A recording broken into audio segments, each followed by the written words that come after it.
Lucas. Eu sou o Léo. E esse é mais um segmento do canal Seristo, onde damos ouvidos aos internautas para fazerem suas perguntas. E quem responde é o nosso consultor de assuntos bíblicos. Quem que é? Cleiton Rocha, top de linha. Que símbolo é esse? Isso aqui é a Bíblia na cara, ó. Bíblia, sua cara aqui, ó. Bíblia na É cara. isso aí, Bíblia na cara. É. Então, a nossa primeira pergunta foi feita por essa internauta que está aparecendo aqui na tela. Ela disse que viu um vídeo onde uma pessoa falava de várias tragédias que iam acontecer em 2016. E ela pergunta se nós passaríamos por isso antes do arrebatamento. Que pergunta capciosa aí, hein? Quem dará a resposta para essa pergunta? Ah, nosso Quem? consultor, né? Consultor de assuntos bíblicos aí, ó. Cleiton. Bora aí, Cleiton. Olá pessoal, então aqui respondendo mais uma pergunta de uma das nossas seguidoras.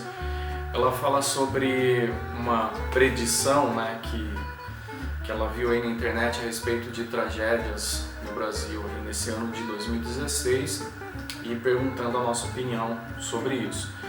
Primeiramente eu queria ler um texto no livro de Lucas, capítulo 13, do versículo 1 ao 5, que diz assim: Naquele momento estavam presentes algumas pessoas que lhe falaram dos galileus cujo sangue Pilatos havia misturado com os sacrifícios que eles ofereciam.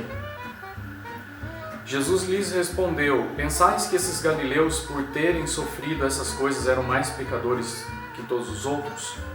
Eu vos digo que não, antes, se não vos arrependerdes, todos vós também perecereis. Ou pensais que aqueles 18 sobre os quais a torre de Siloé caiu e os matou eram mais culpados do que todos os outros habitantes de Jerusalém? Eu vos digo que não. Antes, se não vos arrependerdes, todos vós também perecereis.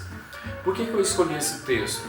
Porque aqui Jesus fala sobre duas tragédias que aconteceram naquela ocasião. Uma delas foi uma matança que foi feita por Pilatos, né? Foi uma tragédia ocasionada pelo homem. A segunda tragédia foi um acidente, né? Que foi a queda da torre de Siloé, que matou 18 judeus naquela ocasião.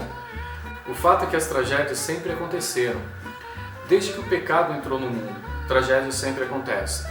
O que ocorre é que, com o final dos tempos, essas tragédias elas vêm se agravando e sendo cada vez mais constantes. Se nós lermos a narrativa bíblica de Mateus, capítulo 24, quando Jesus está falando sobre os sinais dos fins dos tempos, você vai observar que Jesus fala sobre tragédias que aconteceriam e que estariam antecipando o final dos tempos. E nós já temos observado essas tragédias. Por exemplo, versículo 5, ele fala: Porque muitos virão em meu nome dizendo, eu sou Cristo, e enganarão a muitos. Nós vemos hoje muitas pessoas que estão enganando, fazendo-se passar por Cristo ou pregando em nome de Deus, mas na verdade são falsos profetas, né? Pregam sua própria doutrina, suas próprias seitas. Isso está acontecendo, está muito claro, esse sinal já tem se cumprido. E ouvireis falar de guerras e rumores de guerras. É muito claro, isso já tem acontecido. Teve a Primeira Guerra Mundial, a Segunda Guerra Mundial, Guerra do Golfo, guerra lá no Oriente Médio, guerra contra o Estado Islâmico. Mais um sinal também do final dos tempos que também tem se cumprido. Nação se levantará contra nação e reino contra reino.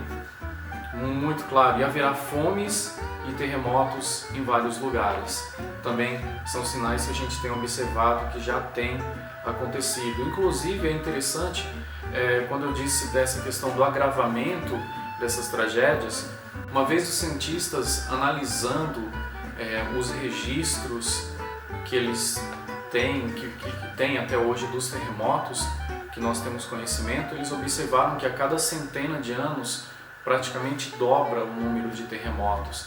Então, se por exemplo no ano de 1800 houve um registro de 200 terremotos naquele século, no ano de 1900 já houve um registro de 400 e essa estatística tem aumentado cada vez mais. Então isso prova para nós que a palavra do Senhor ela tem razão, os seus sinais têm se cumprido. Agora, com relação a essa predição que esse nosso internauta aí diz haver observado, toda predição que nós precisamos, toda profecia que nós precisamos está na palavra de Deus. Nós não sabemos a origem, né, de onde veio essa predição de tragédias no Brasil em 2016. A Bíblia, 2000 anos atrás, já falava de uma série de tragédias.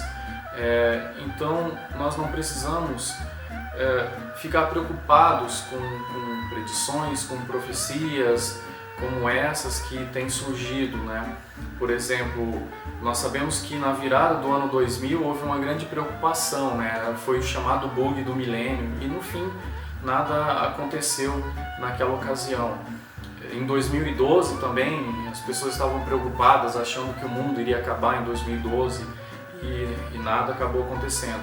Vez por outra sempre surge alguém querendo dar uma de profeta, mas eu enfatizo novamente, a nossa profecia é a palavra de Deus e é nela que nós devemos estar alicerçados e devemos estar firmados. Finalizando então aqui com uma dúvida comum das pessoas que leem a Bíblia e que procuram na Bíblia entender esses sinais, entender os sinais que antecedem a vida de Cristo, é que elas ficam em dúvida se a igreja vai alcançar o período da grande tribulação ou se ela vai ser arrebatada antes.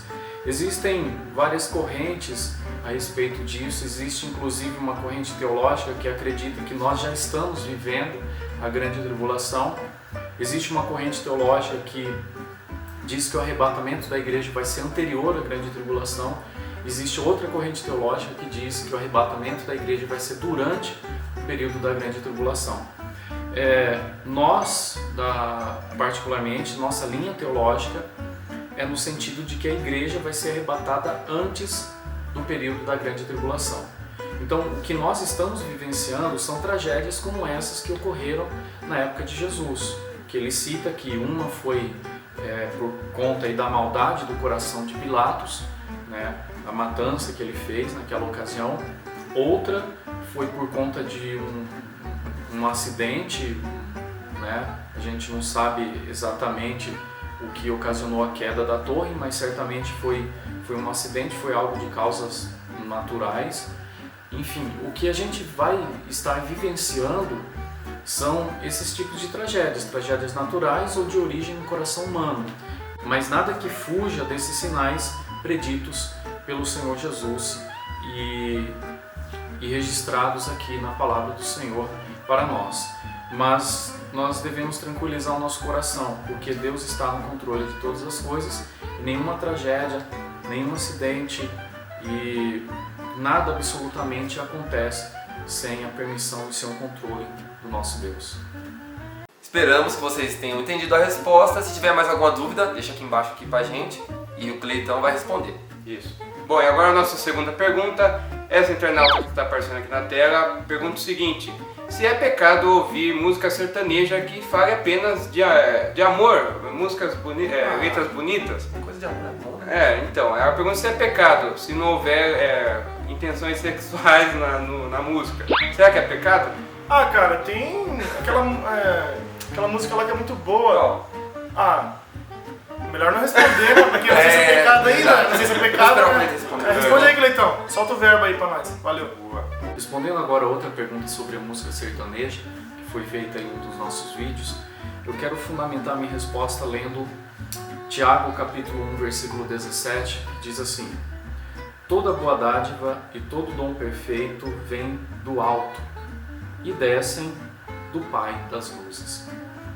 Bom, eu vou responder falando a respeito da música secular de forma geral, e não apenas sobre a música sertaneja, que seria um dos estilos aí, de música. Bom, a primeira coisa a se levar em consideração quando nós falamos sobre o cristão ouvir música secular, nós devemos observar o propósito da música.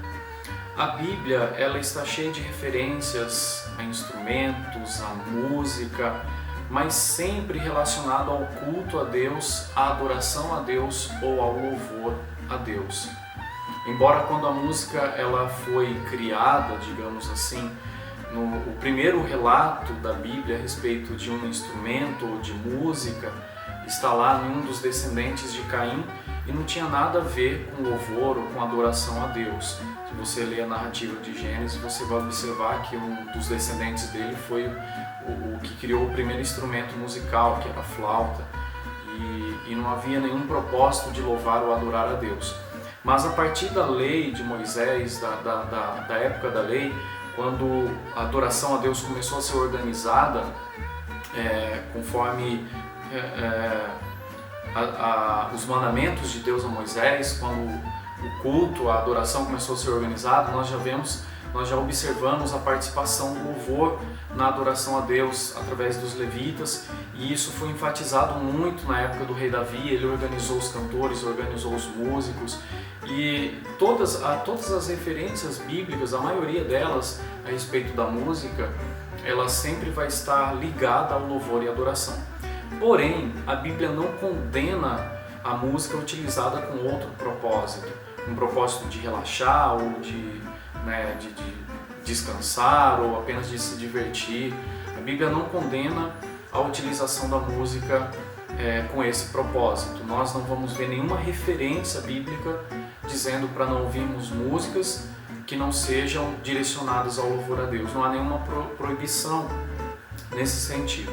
Bom, a segunda coisa a ser levada em consideração é que a Bíblia também não condena nenhum estilo musical e nenhum instrumento em particular.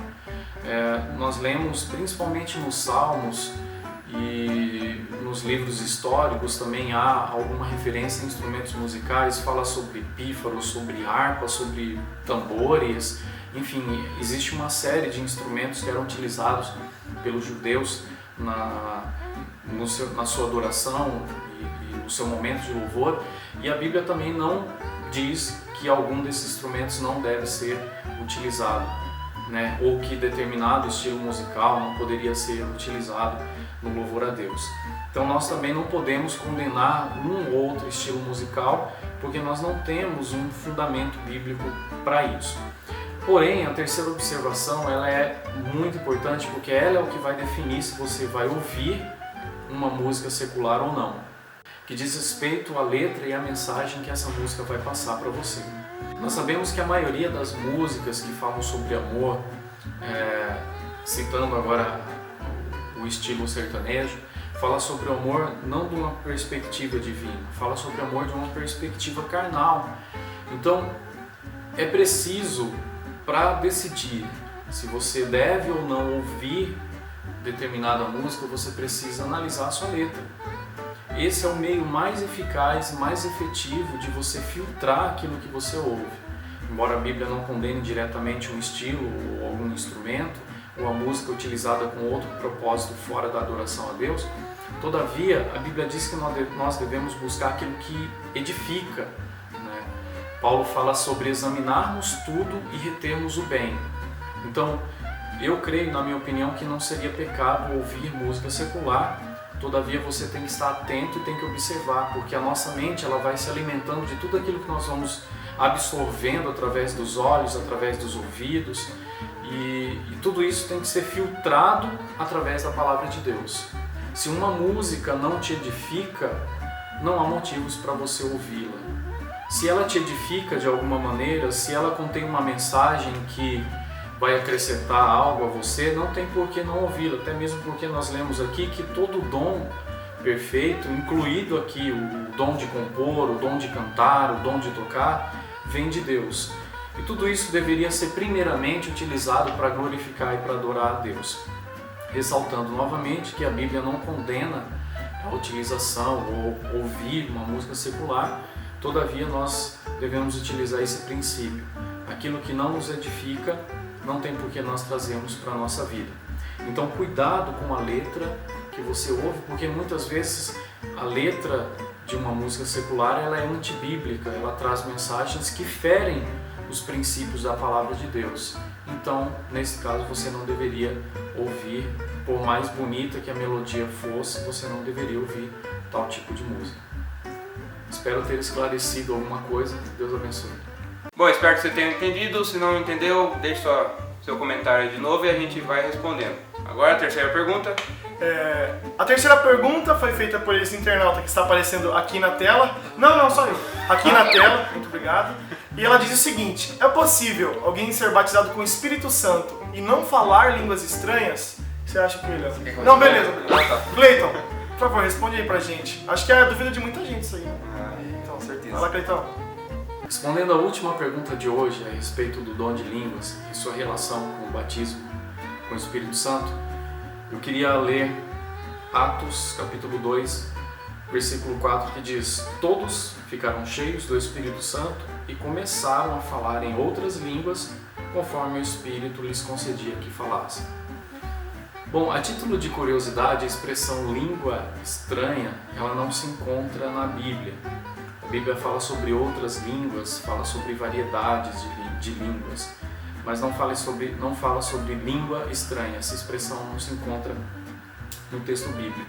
Eu acho que quem criou essa expressão quis apenas passar a mensagem de que a língua é estranha para quem ouve, né? Não é entendível.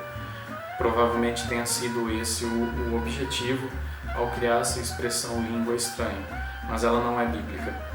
Bom, então voltando aqui para a resposta a essa pergunta, nós vemos na narrativa bíblica que o falar em outras línguas após o batismo com o Espírito Santo é uma experiência comum.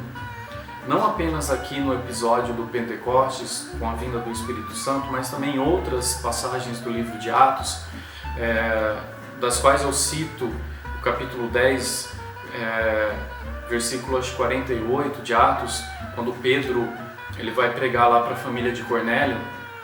A Bíblia diz que quando eles ouvem a mensagem da palavra de Deus, eles são também batizados com o Espírito Santo e começam a falar em outras línguas. Então nós vemos que é a experiência comum, tanto no texto bíblico quanto na experiência histórica. Nós vemos que a igreja, no decorrer do tempo, as pessoas têm sido batizadas com o Espírito Santo e elas têm recebido o dom de línguas, tanto que ele é chamado de evidência do batismo com o Espírito Santo, né? O dom de línguas é a evidência de que a pessoa foi batizada. Porém, conforme o nosso internauta aí diz, é possível que a pessoa seja batizada e não fale em línguas? Eu acredito que sim, porque se nós lermos 1 Coríntios capítulo 12, quando Paulo fala sobre a distribuição dos dons espirituais na igreja, versículo 10, ele diz assim, que a outro é dada a realização de milagres, a outro profecia, a outro dom de discernir os espíritos, a outro variedades de línguas e a outra interpretação de línguas. Mas um só Espírito realiza todas essas coisas, distribuindo-as individualmente conforme deseja. Então é conforme a vontade do Espírito Santo que esses dons são distribuídos. E no mesmo capítulo 12, versículo 30, Paulo fala assim: tem todos dons de curar? Falam todos em línguas? Todos as interpretam? Então isso significa que nem todas as pessoas recebem os mesmos dons, inclusive o dom de línguas. Então por isso, eu acredito que é possível que uma pessoa seja batizada com o Espírito Santo e ela não receba automaticamente o dom de línguas. Embora seja uma experiência comum, todavia a Bíblia ela não diz que tem que ser assim, né? Através dessas referências nós entendemos que não é obrigatório o recebimento do dom de línguas após o batismo, embora seja comum que o Espírito Santo dê para aquele que é batizado esse dom por ocasião do batismo. Nós vemos que é comum o recebimento desse dom àqueles que são batizados com o Espírito Santo, principalmente porque no capítulo 14, Paulo ele vai falar especificamente sobre o dom de línguas e sobre o dom de profecia, tanto que ele traça uma relação entre um dom e outro, sobre a importância de um, a importância de outro, porque era um dom muito comum na igreja, e Paulo fala sobre a utilização desse dom no culto de maneira bem específica, justamente por ser um dom bastante comum. Bom, então finalizando, eu posso até citar minha própria experiência. Quando eu fui batizado com o Espírito Santo, eu não falei em línguas automaticamente. Levou um tempo, talvez por medo, por insegurança, não sei, né? isso faz muito tempo, mas eu me lembro da experiência do batismo com o Espírito Santo de maneira muito nítida, me lembro das reações, né, do meu corpo, lembro de tudo isso, do meu emocional, mas levou um tempo, levou aí semanas até que eu falasse em línguas. Eu me lembro de orar por um período pedindo a Deus que me desse o dom de línguas e que eu pudesse falar em outras línguas. Então é possível sim, se você foi batizado com o Espírito Santo, e nós sabemos quando nós somos batizados com o Espírito Santo, não há dúvidas. E se você foi batizado e não tem o dom de línguas, faça o que a Bíblia diz. 1 Coríntios capítulo 12, versículo 31. Procurai com zelo os melhores dons. Então você pode buscar isso de Deus, você pode pedir a Deus, e o Espírito Santo, que é aquele que distribui os dons individualmente, conforme nós lemos, ele vai te dar esse dom para a glória de Deus. Deus abençoe. Pessoal, essa foi a resposta do Cleiton. Espero que você tenha entendido, porque Fácil de entender. o Léo, você sabe que o cara entende o que ele fala, né? Léo? Esse cara, olha. Ai, não é por nada não, cara. É eu e ele, a gente tá aqui, ó. Nossa. Sim. Queremos agradecer a você que manda as suas perguntas aí para nós aqui, para fazer esse quadro. E as perguntas estão cada vez melhores. Tá né? subindo o nível, tá? E o good. O que é o good mesmo? Você é bom, você é bom. Isso. É isso aí, o good. E pode ter certeza que também aprendemos da mesma forma que você também, que assiste aí, aprende. Aprende, a gente aprende muito aqui, cara. Eu aprendi. O que você aprendeu? Eu aprendi. Ah, beleza. Beleza. Então, agradecemos pela força. Se você ainda não se inscreveu, né, nesse canal, se inscreva aí no botão aí que se parece muito com esse aqui, ó, que tá aparecendo na tela. É só você clicar aqui, ó, embaixo desse vídeo aqui, se inscrever no canal, dê sua confirmação. Outra coisa, mande perguntas se você tem dúvidas. Outra coisa, ajude a gente a divulgar esse canal, porque vale a trabalho pena. pra fazer. Dá trabalho. Acredito que seja um projeto bacana pra se levar pra frente. Divulga aí no grupo da sua mocidade, no WhatsApp aí, ó. Se espalha aí pro pessoal da igreja, valeu? Beleza? Obrigado e aguarde o nosso próximo vídeo. Tchau. Tchau, tchau. Tchau.